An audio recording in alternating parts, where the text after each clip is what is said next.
નમસ્તે બાળકો, તમારે બધાને સરસ મજાની વાર્તા સાંભળવી છે ને? આજે હું તમને જે વાર્તા કહું છું એનું નામ છે કામગરી મરઘી. એક મરઘી બેન હતા અને મરઘી બેન બહુ કામ કરતા અને એકદમ ચોખ્ખું ચણાક કામ કરે એટલે એનું નામ પાડ્યું હતું કામગરી મરઘી. હવે એ મરઘી બેન એકવાર કામ કરતા હતા ને તો એને એક ઘઉંનો દાણો મળ્યો એટલે એને વિચાર આવ્યો કે લાવો ને આ ઘઉંના દાણાને હું વાવી દઉં તો એમાંથી જાત બધા ઘઉંના દાણા બનશે અને કેટલું બધું અનાજ ભેગું થશે અને આપણે આખા વર્ષ ખાવા માટે ચાલશે. એટલે મરઘી બેને એના ભાઈબંધોને વાત કરી કે ચાલો આપણે ઘઉંનો દાણો વાવીએ. તો કૂતરાભાઈ કે ભાવ ભાવ હું નહીં આવું, બિલીબેન કે મ્યાઉ મ્યાઉ હું નહીં આવું, વાંદરાભાઈ કે હુપ હુપ હું નહીં આવું, મોરભાઈ કે ટેહુક ટેહુક હું નહીં આવું. તો મરઘીબેન કે કંઈ નહીં, તમે મારી મદદ નહીં કરો તો હું એકલી વાવી દઈશ. એટલે મરઘીબેને એકલા ઘઉંનો દાણો વાવી દીધો. થોડા દિવસ થયા એટલે એમાં સરસ મજાની કૂપળ ફૂટી અને થોડા દિવસ પછી એમાંથી છોડ બની ગયો અને ઘઉં હતા એ બધા પાકી ગયા. એટલે પછી મરઘીબેન પાછા એના ભાઈબંધો પાસે ગયા કે ચાલો ઘઉં તો મેં વાવી દીધા છે, હવે એને કાપણી કરવાનો સમય થયો છે, તો કોણ આવશે મારી સાથે કાપણી કરવા માટે? તો પાછા કૂતરાભાઈ બોલ્યા ભાવ ભાવ હું નહીં આવું, બિલીબેન કે મ્યાઉ મ્યાઉ હું નહીં આવું, વાંદરાભાઈ કે હુપ હુપ હું નહીં આવું, મોરભાઈ કે ટેહુક ટેહુક હું નહીં આવું. તો પાછા મરઘીબેન કે કોઈ મારી મદદ કરવા નહીં આવે.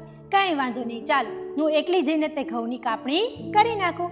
પછી મરઘીબેને એકલા જઈને ઘઉંની બધી કાપણી કરી નાખી. પછી મરઘીબેન પાછા એના ભાઈબંધો પાસે આવ્યા કે હવે તો મેં ઘઉં વાવી દીધા, એમાંથી એની કાપણી કરી નાખી, હવે આપણે ઘઉંનો લોટ દળાવવાનો છે તો ઘંટીએ જવાનું છે, તો કોણ મારી સાથે આવશે? તો પાછા કૂતરાભાઈ બોલ્યા ભાવ ભાવ હું નહીં આવું, બિલીબેન કે મ્યાઉ મ્યાઉ હું નહીં આવું, વાંદરાભાઈ કે હુપ હુપ હું નહીં આવું, મોરભાઈ કે ટેહુક ટેહુક હું નહીં આવું. પાછા કોઈ ભાઈબંધોએ હા ન પાડી એટલે મરઘીબેન એકલા ઘંટીએ ગયા અને લોટ દળાઈ આવ્યા. પછી મરઘીબેન પાછા આવ્યા એ કે ચાલો હવે તો મેં ઘઉં વાવી દીધા, કાપણી કરી નાખી, લોટ પણ તૈયાર થઈ ગયો, હવે આપણે ખાલી રોટલી બનાવવાની છે, તો કોણ મારી સાથે રોટલી બનાવવા આવશે?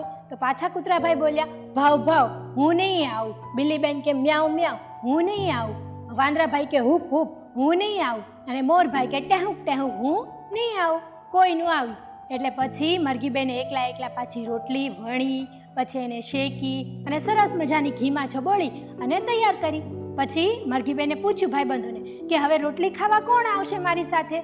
તો કૂતરાભાઈ કે ભાવ ભાવ હું આવીશ, બિલ્લીબેન કે મ્યાઉ મ્યાઉ હું આવીશ, વાંદરાભાઈ કે હુપ હુપ હું આવીશ અને મોરભાઈ કે ટેહુક ટેહુક હું આવીશ.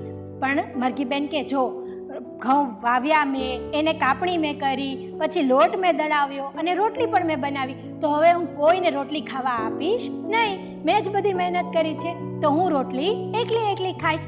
પછી મરઘીબેન તો સરસ મજાની થાળીમાં રોટલી લઈને ખાવા બેઠા ને તો એના બધા ભાઈબંધો વિલા મોઢે ખૂણામાં બેઠા હતા. એટલે મરઘીબેનને દયા આવી કે આ બધા મારા ભાઈબંધો છે અને હું એકલી રોટલી ખાઉં અને એ બધા ખૂણામાં બેસે એવું સારું લાગે નહીં. તો ચાલો ને હું મારા ભાઈબંધોને બોલાવું અને મેં બધા એક સાથે રોટલી ખાઈએ તો કેવી મજા પડે. એટલે મરઘીબેન ગયા અને બધા ભાઈબંધોને કીધું કે ચાલો મારી સાથે રોટલી ખાવા. એટલે બધા રાજી થઈ ગયા અને એક સાથે બધા રોટલી ખાવા લાગ્યા. અને પછી બધા ભાઈબંધોએ વિચાર કર્યો કે મેં મરઘીબેનની મદદ ન કરી તો પણ મરઘીબેન અમને રોટલી ખવડાવી, મારે આવું કરવું જોઈએ નહીં. આપણે સૌ સાથે કામ કરીએ અને પછી ખાઈએ તો કેવી મજા પડે. એટલે બધા ભાઈબંધો પાછા હળી મળી ગયા અને ખાધું પીધું ને રાજ કર્યું. નમસ્તે.